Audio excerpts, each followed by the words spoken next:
मैं खुद ही अपने आप मानने लगा हूँ कि शायद परमात्मा ने ही मुझे किसी काम के लिए भेजा है। क्या बोला तूने?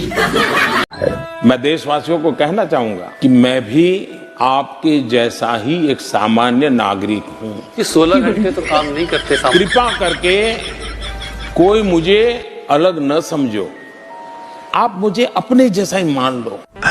गजब टू विवाद आदमी। अच्छा मान ले मोदी कुछ दे चाहे तो का लेबू तू? काल ले मोदी खुदा लुटिया रहा है मोदी का दे है वो हाँ?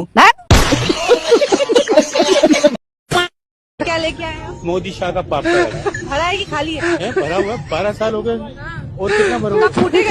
ये राहुल जी के भाषण के बाद यहीं फोड़ूंगा। अच्छा राहुल जी भाषण दे देंगे क्योंकि लोगों को बता रहे हैं इनके काले कारनामे, इनके काले चिट्ठे, इनकी बेईमानी है। राहुल जी पूरे देशवासियों को बता रहे हैं, बता दें तो उसके बाद इसको यहाँ फोड़े। अब देखिए मोदी शाह 12 साल हो गए मैडम, 12 साल में मुल्क को क्या दिया?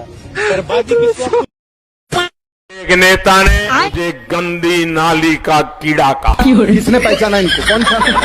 तो दूसरा मुझे गंगू तेली कहने आ गया। एक नेता ने मुझे पागल कुत्ता कहा। तो दूसरा नेता सामने आया और मुझे भस्मासुर की उपाधि दे दी।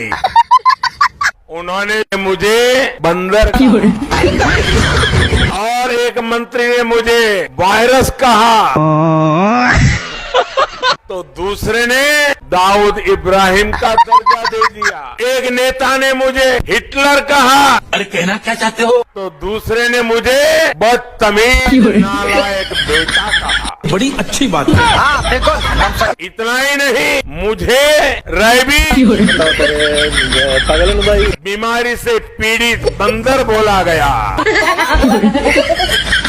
चूहा बोला गया, लहू पुरुष बोला गया, असत्य का सौदागर बोला गया। मुझे रावण, गंदा आदमी, बोलने वाला सब बोला। किसने पहचाना इनको? कौन था? गजब बेइज्जती है। उन्होंने मुझे मौत का सौदागर कहा। कछुए कम्युनिटी के साथ मेरा रिश्ता कोई नया नहीं है। कछुओं के साथ मेरा तो बहुत पुराना नाता रहा है। इस रिश्ते में एक संयोग है जो बहुत सुखद भी है। भाइयों और बहनों, जब हम नदी में बचपन में नहाने जाया करते थे तो ये कछुआ हमें पूरी नदी में अपने पीठ पे लाद के हमको घुमाया करता था, जो बहुत दिन बाद आज मिला है। भाइयों और बहनों, अब मैं इस कछुए को भी बेच दूंगा। मेरे पास पेपर चोरी, बीजेपी चोरी, देश चोरी का इलाज है। क्या इलाज है आपके पास? देखो भाई, हमारे गांव में कोई चोर चोरी कर लेना है तो सारा गांव बड़ा मिलके उन ढूंढे, पकड़े और भाई ठुकाई करें। भाई ने प्रधानमंत्री बनाओ, हर आदमी ने पावर दूंगा, हर आदमी ने पावर। आपको प्रधानमंत्री बनाया जाए? बिल्कुल। फिर आप क्या करेंगे? आप भी मोदी जी जैसे निकल गए फिर? लाइव चुनाव करवाऊंगा, मतलब जनता है ना भाई इकट्ठे होगी, चुनाव करके और बनाओगे, और अगर बकवास करी मैं भी हटा देगी। अच्छा। सीधी सी बात है। तो जनता तो मोदी जी को भी हटाना चाह रही है, कहाँ हट रहे हैं? अपना शिक्षा मंत्री नहीं हट रहे, मोदी जी तो बहुत दूर की बात है। उसके लिए ये नहीं, अरे उसके लिए परमानेंट है ना, पावर ही इस प्रकार से बटी जाएगी। पर्सनल पावर की और बात क्या चल रही है? अच्छा। हर इंसान के पास पावर होगा सब कुछ करने का। सबका इलाज ये है कि आपको प्रधानमंत्री बनाया जाए। हाँ, हाँ? मैंने तैयारी कर रखी है उसकी। आपने तय कर रखी है? बिल्कुल तैयारी कर रखी है। तैयारी कर रखी है क्या? तो ये तैयारी है आपकी? ये तैयारी नहीं है। देश के अंदर जिसने भी देश के लिए आवाज उठाई है वहाँ पे मैं आया हूँ। अब तो मैं 37 साल का हो गया हूँ। 21 साल का था, अन्ना हजारे बैठे थे यहाँ पे, केजरीवाल बैठा था, रामदेव बैठा था, किसान आते हैं, किसान बैठे थे, हर धरना। पूरी पढ़ाई है मेरी, BEd में हूँ मैं। अच्छा। और टोटल जो भी होता है चाय बेची नहीं है, अपनी बीवी को बना के पिलाता हूँ। क्या बात कर रहे हैं? दी होती है तो अपने रिश्तेदारों को बना के पिलाता हूँ। अच्छा, तो आपके पास ये सॉल्यूशन है? हाँ। जो योगी मोदी पर सवाल उठाते हैं वो अज्ञानी है, जानते नहीं है योगी मोदी भगवान है। What? हे भगवान, ये क्या हो रहा है? और योगी मोदी को भगवान समझना पड़ेगा। अगर जो योगी मोदी को भगवान नहीं समझता वो इंसान नहीं, जानवर है। अभी मैं गाली नहीं दे सकता क्योंकि मोदी जी ने भारत को विश्वगुरु बना दिया। खाओ माँ कसम। और विश्वामित्र इनका नाम मैं रख रहा हूं। योगी मोदी भगवान है, हमारे लिए भगवान है। जो नहीं मानता भगवान, तो मैं कहता हूं हे हनुमान जी महाराज, उसको सपन में दिखाइए और बताइए कि योगी मोदी ही भगवान है। भाई साहब कुछ ज्यादा नहीं हो गया ये? मतलब कुछ भी। यही तमीज, यही सीखते हो। मोदी मीडिया से ऐसे बात करते हम।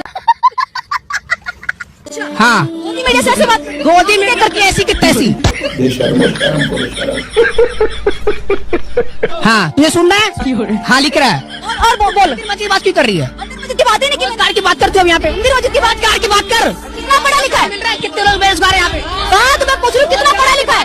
कितना पढ़ा लिखा? मंदिर कितना पढ़ा लिखा चाहिए? पढ़ गवार है। पढ़े तो रोजगार के तरफ को डीएम की कुर्सी में बैठा दिया जाएगा। डीएम की कुर्सी में बैठा दिया जाएगा ऐसे बालों से। कौन है? कहाँ से आते हैं? हिटलर ने कहा था, हिटलर, देश को इतना निचोड़ो कि जनता सांस लेने को भी बेकार समझे। हमारा देश का अभी दुर्दशा ऐसा, वही भारत देश का दुर्दशा मोदी सरकार ने वैसा ही कर दिया जैसा हिटलर ने कहा था। वाह मोदी जी वाह। आप तब से ये बोल रहे हैं कि धर्मेंद्र प्रधान जी का इस्तीफा लीजिए, धर्मेंद्र प्रधान जी का इस्तीफा लीजिए। मेरे को ये बताइए, 2021 के अंदर धर्मेंद्र प्रधान जी एजुकेशन मिनिस्टर बने, 2014 के अंदर भाजपा की सरकार बनी। तू समझा? क्या 2014 से पहले ये सब नहीं होता था? इस बात की क्या गारंटी है कि उनके इस्तीफा लेने से पेपर लीक होना बंद हो जाएंगे या किसी नए शिक्षा मंत्री के आने से पेपर लीक बंद हो? बिल्कुल ठीक कह रहे हैं बेटा आप। धर्मेंद्र प्रधान का इस्तीफा बिल्कुल नहीं होना चाहिए। पाकिस्तान के एजुकेशन मिनिस्टर का इस्तीफा होना चाहिए। आप बिल्कुल ठीक कह रहे हैं बेटा, आपसे सहमत। उन बच्ची ने कहा कि गारंटी क्या है? हाँ। मोदी की गारंटी भूल गए आप लोग? देखिए आप फिर पॉलिटिक्स रोज मोदी की, नहीं तो राजनीति क्या मेलोडी पे करें। तो अंकल, आपको सबसे अच्छी लव स्टोरी कौन से एक्टर की लगती है? मोदी जी का। हाँ बाबू, किसी से बात नहीं कर रहा था तो उसका कॉल आ गया। बोलो मेरा बाबू गुस्सा हो गया। 15 लाख बैंक में आ जाएगा, कहाँ फुर्र हो गया। 2 करोड़ नौकरियां दे दूंगा। क्या इनके झूठ का पर्दाफाश हो गया। वो सनी देओल वो कहता था तारीख पे तारीख, तारीख पे तारीख, तारीख पे तारीख, और बीजेपी वाले झूठ पे झूठ, झूठ पे झूठ, झूठ पे झूठ, झूठ पे झूठ। एक अभिनेता लोगों को 3 घंटे बेवकूफ बनाता है, लेकिन बीजेपी के नेता उम्र भर बेवकूफ बनाते हैं। माल्या के साथ टफी टफी और नीरव मोदी के साथ लवी दवी, दोनों चोर है, पक्षपात नहीं होना चाहिए। चोर चोर मौसेरे भाई, नीलाम करके रख दिया इन्होंने देश को। गरीबों का, हम जैसे लोगों का खून पसीना, उसकी कमाई खा ली इन लोगों ने। तो सुन लो बीजेपी वालों, तुमने तो तबाह कर दिया हिंदुस्तान, बर्बाद कर दिया हिंदुस्तान। GST, Gabbar Singh tax. जो किसान अन्नदाता था वो भूखा मर रहा है। जो मकान बनाता था कारपेंटर, उसके पास मकान नहीं है। और जो बुनकर कपड़े बुनता था हमारे लिए, वो नंगा खड़ा है। मोदी साहब नंगा खड़ा है। बेशर्मो, शर्म करो शर्म। आप पढ़ रहे हो ना, वो कांग्रेस ने बनाया है। अगर बनाया ना होता ना, सुन लो, अगर कांग्रेस ने पोलियो मुक्त भारत ना किया होता ना, इनके से मोदी बस लूले लगने पैदा हुए होते। एम्स किसने बनाया देश में? आईआईटी किसने बनाया देश में? आईआईएम किसने बनाया देश में? इसरो किसने बनाया देश में? नेशनल हाईवे का निर्माण किसने किया? मेडिकल कॉलेज का निर्माण किसने किया? पोलियो मुक्त भारत किसने बनाया? सूचना का अधिकार किसने दिया? शिक्षा का अधिकार किसने दिया? बताइए। 15 लाख आया क्या? स्मार्ट सिटी मिली क्या? गांव को गोद में लिया क्या? मोदी जी घर पर राशन लेने आते हैं क्या?